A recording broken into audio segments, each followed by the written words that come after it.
News బావ్. Hi నేను సతీష్.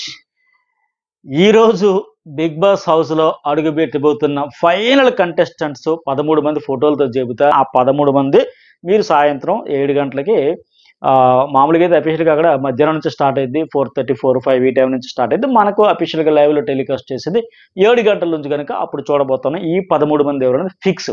ఇంకా మరి ఇంతేనా 13 మంది అని అంటే మిగతా వాళ్ళ గురించి కూడా చెబుతా. ఇప్పటికే సెట్ గురించి కూడా చెప్పా. యానిమల్ థీమ్ పక్షులు అన్నీ ఉండబోతున్నాయి ఈసారి. అలాగే ఇన్ఫినిటీ రూమ్తో పాటు మరి కొన్ని ఎప్పటిలాగే లాస్ట్ టైం సీజన్ 7లో కూడా VIP bedroom, luxury bedroom, standard bedroom అని చెప్పేసి విడదీసి గొడవలు పెట్టాడు బిగ్ బాస్. అలాంటి సిచ్యువేషన్ కూడా ఈ సీజన్లో కూడా ఉండబోతుంది. కాకపోతే ఈసారి యానిమల్ థీమ్తో ఉండబోతుంది. మరి ఎట్లా ఉండబోతుంది చూద్దాం.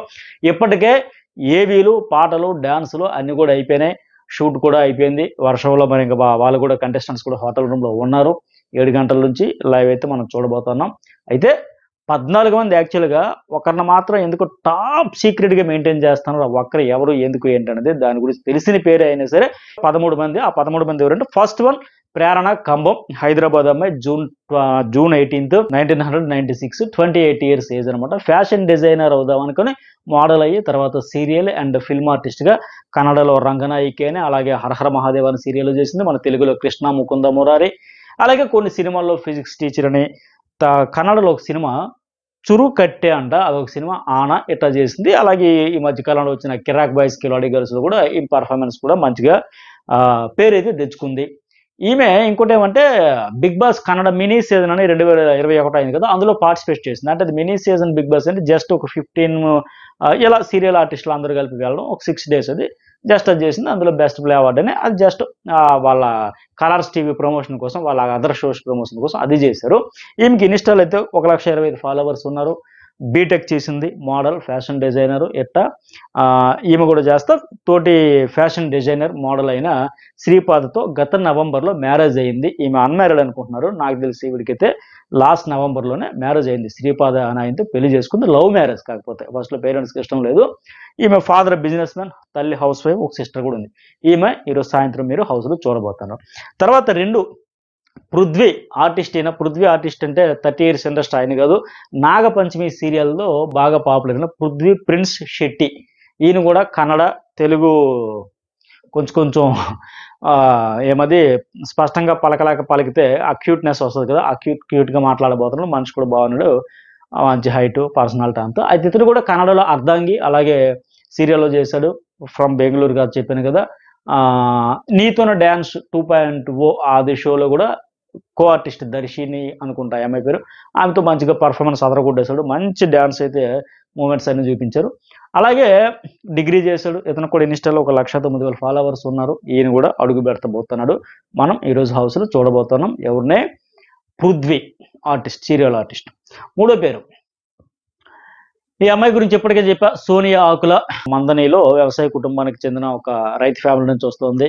2 బ్రదర్స్ ఉన్నారు, డాక్టర్, ఇంజనీర్. వాళ్ళైతే ఈమె కూడా హైదరాబాద్లో బీటెక్ చదివింది, ఎల్ఎల్బీ చేసింది, సివిల్స్ కోసం ట్రై చేసింది. కాలేజ్ డేస్ నుంచి కూడా సోషల్ సర్వీస్ చేస్తూ ఉంది. అనాథాశ్రమాల్లో పిల్లలకు పాఠాలు చెప్పడం, ఎన్జిఓలతో కలిసి సోషల్ సర్వీస్ చేయడం, అలాగే స్వచ్ఛందంగా ఈమె ఆశ అని ఒక స్వచ్ఛంద సంస్థ స్థాపించి దాని ద్వారా కూడా కొన్ని సేవా కార్యక్రమాలు అయితే చేపట్టింది. అలాగే షార్ట్ ఫిలిమ్స్లో, వెబ్ సిరీస్లో ఏమది కరోనా వైరస్ అనే సినిమా, అట్లాగే కొన్ని సినిమాల్లో కూడా చేసింది. ఇంకోటి ఏంటి, జార్జ్ రెడ్ అనే సినిమాలో చేసింది. గర్ల్స్ ఎడ్యుకేషన్ కూడా ప్రిపేర్ అయితే చేస్తూ ఉంది. కొంత ఎంకరేజ్ చేస్తూ వాళ్ళకి సపోర్ట్ చేస్తామని చేస్తుంది. జార్జ్ రెడ్, కరోనా వైరస్, ఆశయ ఎన్కౌంటర్, ఆ 3 మూవీల్లో కూడా చేసింది. ఈ అమ్మాయి కూడా హౌస్లో అడుగు పెడుతుంది. 4th one Yashmi Gowda. ఈమె గురించి కూడా చెప్పి, ఈమె కూడా అన్మ్యారీడే. ఏజ్ ఏమో 29 years. ఈమె కూడా డిగ్రీ చేసింది. మిస్ ఫోటోజెనిక్ టైటిల్ విన్ కూడా అయింది 2016లో. ఈమె కూడా మోడలింగ్తో కెరీర్ స్టార్ట్ చేసింది బెంగళూరులో. తర్వాత విద్యా వినాయక అని ఒక టీవీ షోతో కూడా యాక్టింగ్ కెరీర్ స్టార్ట్ చేసింది. తెలుగులో భైరవి అంటే బాగా గుర్తుపడతారు మహిళా ప్రేక్షకులు. టీవీ షోస్, టీవీ సీరియల్స్ అనేది చూసేవాళ్ళు. ఎందుకంటే నాగభైరవి అనే సీరియల్లో జీ తెలుగులో వచ్చేది. అందులో భైరవి క్యారెక్టర్తో ఆ తర్వాత కృష్ణ ముకుంద మురారి, స్వాతి చిరుకులు, త్రినయని ఇట్లా చేస్తా వెబ్ సిరీస్ ఇవన్నీ చేసింది. ఈమె కూడా యాక్టింగ్ అంటే ఇష్టం ఉన్నా సరే పేరెంట్స్కి ఇష్టం లేదు. అలాగే తర్వాత లవ్ చేశాక ఆయనకు కూడా మా అమ్మకి నువ్వు సీరియల్స్లో నటించడం ఇష్టం లేదంటే బ్రేకప్. సో ఇప్పుడు ప్రస్తుతానికైతే సింగిల్. ఈమె కెరీర్లో అయితే సూపర్ సక్సెస్ అయింది. ఇప్పుడు అందరూ కూడా ఫుల్ హ్యాపీ. ఈమె అయితే హౌస్లో అడుగు పెట్టబోతుంది. తర్వాత ఇంకెవరు? బెజవాడ బేబక్క. ఈమె తెలుసు కదా, ఎన్ఆర్ఐ. బెజవాడ బేబక్క పేరుతోనే యూట్యూబ్లో మెయిన్ ఇన్స్టాలో కూడా బాగా పాపులర్. చాలా క్యాజువల్గా మాట్లాడుతుంది. ఆ స్లాంగ్ అంతా షో డైలాగ్స్ ఏముండవు. అంటే వింటే అంటికే పులుసు అంటారు కదా మనలో సాధారణంగా. అట్లా ఏముండవు. చాలా ఏంటంటావు ఏడు చేస్తావు ఇప్పుడు ఆ టైప్లో మాట్లాడుతూ చాలా ఫ్రీగా క్యాజువల్గా మాట్లాడుతుంది. అసలు పేరేమో మధు చౌదరి నెక్ అంటే from Vijayawada, America citizen, stand up comedy సింగర్గా అక్కడ చాలా ప్రోగ్రామ్స్కి అయితే యాంకరింగ్ కూడా చేసింది అమెరికాలో.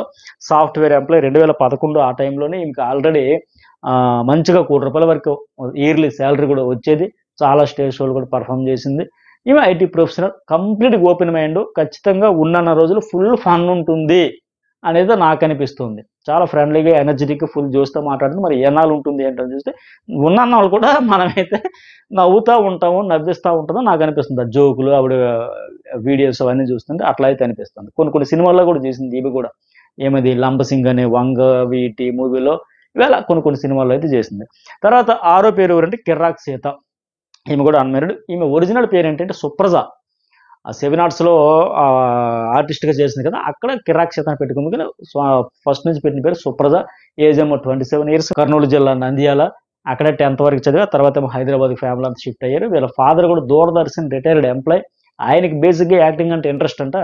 మద్రాసులో అవకాశాల కోసం ట్రై చేశారు. బట్ ఆయనకి వర్కౌట్ కాలే. అదృష్టం కలిసి రాలే. తర్వాత కొడుకుని యాక్టర్ చేద్దామని ట్రయల్ చేశారు. లారెన్స్ మాస్టర్ ఉంటారు కదా, డాన్స్ మాస్టర్. ఆయన దగ్గర డాన్స్ కూడా నేర్పించారు ఆయనకి. కానీ ఆయనకి అనుకున్నంత సక్సెస్ రాలే. ఈ కిరాక్ సీత ఏంటంటే పాపులారిటీ బాగా వచ్చింది 7 ఆర్ట్స్ ఛానల్‌లో. ఆ యాక్టింగ్ వల్ల బోలెడు డైలాగ్స్ ఇవన్నీ చెప్పడం వల్ల. అట్లాగే షార్ట్ ఫిల్మ్స్‌లో యాక్టింగ్. అలాగే మెయిన్ ఈ 'బేబీ' అనే మూవీలో క్యారెక్టర్, ఆ హీరోయిన్ ఫ్రెండ్ క్యారెక్టర్ వల్ల మంచిగా పేరైతే వచ్చింది. ఈమె కూడా లవ్ బ్రేకప్. సేమ్ ఆఫీస్‌లో లవ్ అంట. ఒక 5 ఇయర్స్ అంతవరకు లవ్ చేసుకున్నాక బ్రేకప్ అయిపోయింది. ఏదో సమ్ ఇష్యూస్ వల్ల. పెళ్లి వరకు వెళ్ళి ఆగిపోయారు. తర్వాత 7 అభయ్ నవీన్. ఇతడు సిద్దిపేట. ఏజ్ ఏమో 34 ఇయర్స్. ఇంజినీరింగ్ చేశాడు. ఆర్టిస్ట్‌గా, కమెడియన్‌గా మంచిగా పేరుంది. రైటరు, ఆర్టిస్టు, డైరెక్టర్ కూడా. 'రామన్న యూత్' అనే మూవీ కూడా డైరెక్ట్ చేశాడు. ఆయన కూడా 'జార్జి రెడ్డి', 'డిస్కో రాజా', 'సాహో', 'గీతా గోవిందం', 'పెళ్లి చూపులు' ఇట్లా చాలా సినిమాల్లో చేశాడు. 'రాక్షస కావ్యం' అని చెప్పి. ఈయన తండ్రి మ్యాథ్స్ టీచరు, ప్రిన్సిపల్. ఆయన లేరు ఇప్పుడు ప్రెజెంట్, చనిపోయారు. అలాగే బీటెక్ చేశాడు ఈయన కూడా. ఒక 3 ఏళ్ల పాప ఉంది. ఆ పాప పుట్టాకే కలిసి వచ్చిందనే సెంటిమెంట్ కూడా ఉంది. ఈయనది కూడా అరేంజ్డ్ మ్యారేజ్. భార్య కూడా సాఫ్ట్వేర్ ఎంప్లాయ్. న్యూమరాలజీ ప్రకారం అభయ్ నవీన్‌గా పేరు మార్చుకున్నాడంటే మరి అసలు పేరేంటి ఇవన్నీ కూడా, ఎందుకు మార్చుకున్నాడు ఏంటి ఇవన్నీ కూడా బిగ్ బాస్ హౌస్‌లో మనకి ఎదురు చెప్పబోతున్నాడు. తర్వాత 8 నయనిక అనసూరు. ఈమె కూడా unmarried, dancer, youtuber, Instagram star. మంచిగా ఫేమ్ ఉంది. వెబ్ సీరీస్‌లతో, యూట్యూబ్‌తో డాన్సర్‌గా మంచి పేరు తెచ్చుకుంది. ఫ్రమ్ ఒడిషా.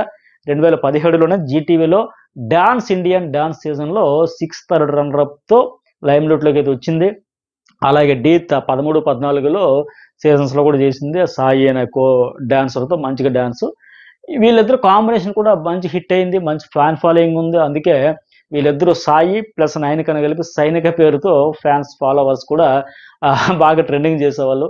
అయితే ఈమె కూడా నేను వచ్చిన పర్పస్ ఏంటి, ఒరిస్సా నుంచి ఆంధ్రాకి అలాగే హైదరాబాద్‌కి కెరీర్ కోసం. మరి కెరీర్ పక్కన పెట్టి ఈ లవ్‌లు ఇవన్నీ ఏంటి, నాకు అవసరమా? నాకు కొన్ని చేదు అనుభవాలు ఎదురయ్యాయి గనుక సో ఈ లవ్ వద్దు, పాడు వద్దు, బ్రేకప్ అని ఆవిడకి బ్రేకప్ చెప్పేసి ఇప్పుడైతే సోలోగా ప్రస్తుతానికి సింగిల్. ఈమె కూడా బ్రేకప్ స్టోరీ. ఎంతమంది చూసారా? Kiraak Seetha breakup, EMI breakup, Yashmi Gowda breakup, 3 breakups. అట్లాగే బెజవాడ బేబీ అక్క అన్‌మ్యారీడ్. ప్రస్తుతానికి చూసుకుంటే 3 బ్రేకప్స్ ఉన్నాయి ఇంతవరకు నేను చెప్పిన ప్రొఫైల్స్‌లో. ఇంక చూద్దాం మిగతా వాళ్ళు కూడా ఇంకెలా ఉంటది. అయితే ఈ అమ్మాయి కూడా 9 లక్షల వరకు పైన ఫాలోవర్స్ ఉన్నారు. యూట్యూబ్‌లో కూడా 2.5 లక్షల వరకు సబ్స్క్రైబర్స్ అయితే ఉన్నారు ఈ నయనికకి. తర్వాత 9 నిఖిల్. ఈయన టీవీ సీరియల్ ఆర్టిస్ట్. కిరాక్ బాయ్స్, కిలాడి గర్ల్స్‌లో కూడా మంచిగా పార్టిసిపేషన్ చేసి పేరు తెచ్చుకున్నాడు. డాన్సరు, అలాగే ఆర్టిస్టు. కన్నడ సీరియల్స్‌లో కూడా మంచిగా చేశాడు. ఇంజినీరింగ్ చదివాడు. తెలుగులో కూడా ఏవో కొన్ని సీరియల్స్ 'కలస ఉంటే కలసుఖం', 'అనుపల్లవి', 'గోరింటాకి' వీటితో బాగా పాపులర్ అయ్యాడు. ఇతనికి కూడా 1,17,000 పైన ఫాలోవర్స్ ఉన్నారు. మంచి ఫైట్ ఇస్తాడేమో అనిపిస్తుంది హౌస్‌లో. ఎందుకంటే బయట కూడా అతనికి మంచి ఫాలోయింగ్ ఉంది. ఎక్కువ రోజులు ఉండేదానికి కొంతవరకు ఫాలోయింగ్, ఫ్యాన్ బేస్ నడిపిస్తది కదా! మదర్ ఏమో ఇంటీరియర్ డిజైనర్ అంట. ఫాదర్ ఏమో కన్నడ మీడియాలో ప్రింట్ అండ్ ఎలక్ట్రానిక్ మీడియాలో రిపోర్టర్. ఇది ఇతని ఫ్యామిలీ. నో సిస్టర్స్, ఒక అన్న, ఒక తమ్ముడు. ఇది ఇతడి గురించి. అలాగే 10 నాగమణికంట. సీరియల్ నటుడు. కస్తూరి సీరియల్‌లో ఐశ్వర్య పిసతో కలిసి యాక్టింగ్ చేశాడు. ఇతడు కూడా ఏంటంటే ప్రెజెంట్ 'ప్రియా స్వాగతం కృష్ణ' అనే దాంట్లో యూట్యూబ్ సిరీస్‌లో చేస్తున్నాడు. ఇతడు హౌస్‌లోకి అయితే అడుగు పెట్టబోతుండే. తర్వాత 11 ఆదిత్య ఓం. పాత సినిమాల్లో ఎక్కువగా కనిపించాడు కదా! ఎక్కువంటే ఒక 30 పైగా సినిమాల్లో చేశాడు. Actor, writer, director, producer, multi talented. ముంబైలో ఎలక్ట్రానిక్స్ ఇంజినీరింగ్ చేశాక, అంటే ఉత్తర భారతదేశానికి చెందిన వ్యక్తి ఈయన. అప్పట్లో ముంబైలోనే బాగా ఫేమస్ సీరియల్ ఆర్టిస్ట్ ఈయన. వైవిఎస్ చౌదరి ఉన్నారు కదా మన తెలుగు డైరెక్టర్. ఆయన ఆడిషన్స్ నిర్వహించి నేను ఒక కొత్త సినిమా తీస్తాను. నేను ఇలాంటి యంగ్ అండ్ ఎనర్జెటిక్ పర్సన్ కావాలి. లవ్ స్టోరీలో మంచి క్యారెక్టర్ ఉంది, వస్తావా చేస్తావా అంటే నాకు తెలుగు రాదు. నేను ఇక్కడ హైదరాబాద్ ఆల్రెడీ ముంబైలో బాగా సెట్ అయిపోయా, మంచిగా ఉంది. ఫేమస్ సీరియల్ ఆర్టిస్ట్ని మళ్ళీ ఇప్పుడు హైదరాబాద్ వచ్చి ఎలా ప్రూవ్ చేసుకెళ్ళి ఎలా నెట్టుకు రావాలి, వద్దులే అంటే లేదు లేదు బాగుంటుంది కెరీర్ అని ఆయన తీసుకొచ్చారు. ఆ తర్వాత అది పెద్ద హిట్ అయింది. తర్వాత ధనలక్ష్మి ఐ లవ్ యూ అని, మా ఆయన బంగారం అని, ఇటీవల దహనం 30కి పైగా తీశాడు. ఇప్పుడు ప్రెసెంట్ 46 ఇయర్స్. అట్లాగే ఇంకోటి ఏమనుకుంటారంటే కొంతమంది వాళ్ళ నాన్నగారు కలెక్టర్ కనుక అతనికి అవకాశాలు వచ్చాయి అనుకుంటారు. కానీ వీళ్ళ నాన్నగారికి అసలు ఇష్టమే లేదు ఇతడు ఇండస్ట్రీకి వెళ్ళడం, అసలు ఏమాత్రం ఇష్టం లేదు. దాంతో ఒక 4 సంవత్సరాలు ఇతనితో పూర్తిగా మాట్లాడడం కూడా బానిస్తారంట ఆయన. ఎందుకంటే వీళ్ళ ఫ్యామిలీలో కూడా అంతమంది ఎక్కువ మంది ఐఏఎస్ ఆఫీసర్లు, అలాగే న్యాయమూర్తులు, హైకోర్టు జడ్జిలుగా, ఇట్లా తల్లేమో టీచరు, హైకోర్టు జడ్జిలు, ఐపీఎస్లు, ఐఏఎస్లు, ఇంజనీర్స్ అందరూ కూడా full higher education, well settled, high professionals అలా ఉంటే ఇతడు ఒక్కడే ఇండస్ట్రీకి రావడం. అయితే ఇతను ఏమంటాడంటే వాళ్ళందరికీ సొసైటీలో మంచి జాబ్స్, మంచి స్టేటస్ అవన్నీ, కానీ వాళ్ళందరికంటే నేనే ఎక్కువ ఫేమస్ ఎందుకంటే ఆర్టిస్ట్గా సరదాగా నవ్వుతూ ఉంటా చెబుతాడు. మరి ఇతడు జర్నీ ఎట్లా ఉంటుంది ఏంటో చూద్దాం. నెక్స్ట్ 12 శేఖర్ భాష.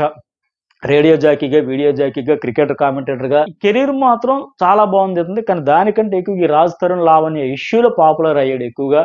ఇతను గోదావరి జిల్లాకు చెందిన ఆయన. ఒరిజినల్ ఏమో గుడిమెల్ల రాజశేఖర్. బట్ మరి శేఖర్ భాషగా ఎందుకు మార్చుకోండు, శేఖర్ భాష ఈ కాంబినేషన్ ఏంటంటే చాలా మందికి డౌట్ ఉంటుంది. అది ఎటు బిగ్ బాస్ హౌస్లోకి వచ్చాక హోస్ట్ ఆడ కూడా ఇతను చెప్పడం ఇవన్నీ జరుగుతాయి కనుక చూద్దాం. అయితే 92.7 బిగ్ ఎఫ్ఎంలో హైదరాబాద్లో సాయంత్రం 5 గంటలకు ప్రసారం అయ్యే కిక్ షో ప్రోగ్రామ్తో బాగా ఫేమస్ అయ్యాడు.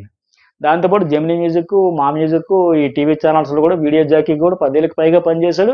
అన్నింటికంటే హైలైట్ ఏంటంటే కెరీర్లో ఇండియాలో అత్యంత ఫేమస్ అయిన ఎక్సలెన్స్ ఇన్ రేడియో అవార్డుని ఏకంగా 19 సార్లు గెలుచుకున్నాడు. మరి ఈ రికార్డు సాధించిన ఏకైక ఇండియన్ ఇతడే. అదొక హైలైట్. టైమ్స్ ఆఫ్ ఇండియా ఒక సర్వే కూడా పెడితే అందులో కూడా తేలింది ఇదేనంట. టీవీ అండ్ రేడియో ఫీల్డ్కి సంబంధించి చూసుకుంటే టాప్ 10 ఇన్ఫ్లుయెన్సర్స్లో ఈ రెడ్ కేటగిరీలో ఇతడు కూడా టాప్ 10లో ఒక పర్సన్ అని చెప్పేసి, అది ఎంటర్టైన్మెంట్ కింగ్ అంటూ కూడా ఆ పత్రిక కూడా ఇతడి గురించి అయితే ఆర్టికల్స్ ఇవన్నీ రాయడం కూడా జరిగింది. అలాగే గతంలో మరి ఇన్నాళ్ళు అవార్డులు గెలుచుకున్న ఇన్నాళ్ళు ఇండస్ట్రీలో ఉన్నాడంటే మరి పాత రేడియో జాకీలు మన బిగ్ బాస్ కంటెస్టెంట్లు ఆర్జే కాజల్, అలాగే చైతు, ఇంకా రవి, సూర్య వీళ్ళందరూ కూడా దోస్తులే. ఈ శేఖర్ భాష మ్యారీడ్, భార్య ప్రెసెంట్ ప్రెగ్నెంట్. ఇతను హౌస్లోకి వచ్చాక ఆ సెంటిమెంట్, ఆ ఎమోషన్ సీన్స్ కూడా మనం చూడబోతున్నాం, డౌట్లే. ఫైనల్గా 13వ కంటెస్టెంట్ అంటే విష్ణుప్రియ. అమ్మాయి తెలుసు కదా, age 34 years, Hyderabadi, graduate, unmarried. 2005లోనే ఈ అమ్మాయి మయూకం అనే మలయాళం మూవీతో ఇండస్ట్రీలోకి ఎంట్రీ ఇచ్చింది. తెలుగు, తమిళ, కన్నడ, మలయాళం అంటే మన సౌత్ ఇండియాలో చాలా సినిమాల్లో చేసింది. ఎక్కువగా గుర్తింపు రాలేదు, కానీ ఎక్కువ గుర్తింపు ఎప్పుడంటే మన ఈటీవీలోనే పోవే పోరా ఆ షోతో బాగా పాపులారిటీ వచ్చింది. ఆ తర్వాత చెక్మేట్ అనే సినిమాలో కొద్దిగా డోస్ పెంచి హాట్గా ఎక్స్పోజింగ్ ఇవన్నిటితో బోల్డ్గా నటించి అట్రాక్ట్ చేసింది. ఒకసారి ఎవరి అమ్మాయి అనంతా సౌత్ ఇండియా కూడా చూసే లెవెల్లో చేసింది. తర్వాత జేడి చక్రవర్తి దయా వెబ్ సిరీస్లో కూడా కీలక పాత్ర చేసింది. మానస్ పాత సీజన్ 5 కంటెస్టెంట్తో ఈ private songs, cover songs, albums వీటన్నిటితో పాపులర్ అయ్యింది. ఈమెకి ఇన్స్టాగ్రామ్లో ఎంత క్రేజ్ ఉందంటే ఫాలోవర్స్ ఏకంగా 12 లక్షల ఫాలోవర్స్ ఉన్నారు ఒక ఇన్స్టాగ్రామ్లో. యూట్యూబ్ ఛానల్, ఏమి సొంత ఛానల్లో 5 లక్షలకు పైగా సబ్స్క్రైబర్స్ అయితే ఉన్నారు. సో మొత్తానికి అయితే 14 మంది యాక్చువల్గా ఒకరిని మాత్రం ఎందుకు టాప్ సీక్రెట్గా మెయింటైన్ చేస్తున్నారు. ఒక్కరు ఎవరు, ఎందుకు, ఏంటనేది దాని గురించి తెలిసిన పేరే అయినా సరే 13 మంది కాకుండా మరొక 5-6 స్టాండ్ బై కింద ఉంచారు. వాళ్ళని వైల్డ్ కార్డు కింద రెండో వారం పంపిస్తారా, 3వ వారమా, 4వ వారమా, 5వ వారం ఇట్లా మొత్తానికి ఒక్కొక్క వారం ఒక్కొక్కరిని పంపడానికి. లాస్ట్ సీజన్ ఏం చేశారు, ఉల్టా పుల్టా అని చెప్పి ఒక 5 తీసుకెళ్ళి ముందుగానే హోటల్ రూమ్లో పెట్టడం. ఆ తర్వాత 5 వారాల తర్వాత చూసారు వాళ్ళు విసిగిపోయి హౌస్ మేట్స్ ఇంకేంటి అర్థం కావట్లా అని వాళ్ళు విసిగిపోయి మనం ఎప్పుడు మనం విసిగిపోయి ఇంత పంచాయతీ జరిగింది. సో ఈసారి అలా కాకుండా ఒక 5-6 ఉంచారు. మరి వాళ్ళ పేర్లు ఎందుకు అంటే తెలిసిన పేర్లే. ఎందుకంటే ఆ 5-6 ఎవరు వస్తారో ఎవరు కూడా క్లారిటీ అయితే ప్రస్తుతానికి వాళ్ళకి లేదు. బీబీ టీం కూడా ఫైనల్ చేయలేదు. మిమ్మల్ని పంపితే పంపినట్టు, లేకపోతే ఇంటికి వెళ్ళిపోవచ్చు అని లెక్క ఉంచారు. అగ్రిమెంట్ మాట్లాడుకుని ఉంచారు. ఏ వారం ఎవరు వస్తారో తెలియదు. వచ్చేటప్పుడు ఖచ్చితంగా ముందుగానే మీకు అప్డేట్ ఇస్తా. సో ఖచ్చితంగా లైక్ చేయడం మర్చిపోకండి, కామెంట్ కూడా చేయండి, సబ్స్క్రైబ్ కూడా చేసుకోండి, ఇన్స్టా కూడా ఫాలో అయితే ఎప్పటికప్పుడు అప్డేట్స్ అయితే మీతో షేర్ చేసుకుంటారు.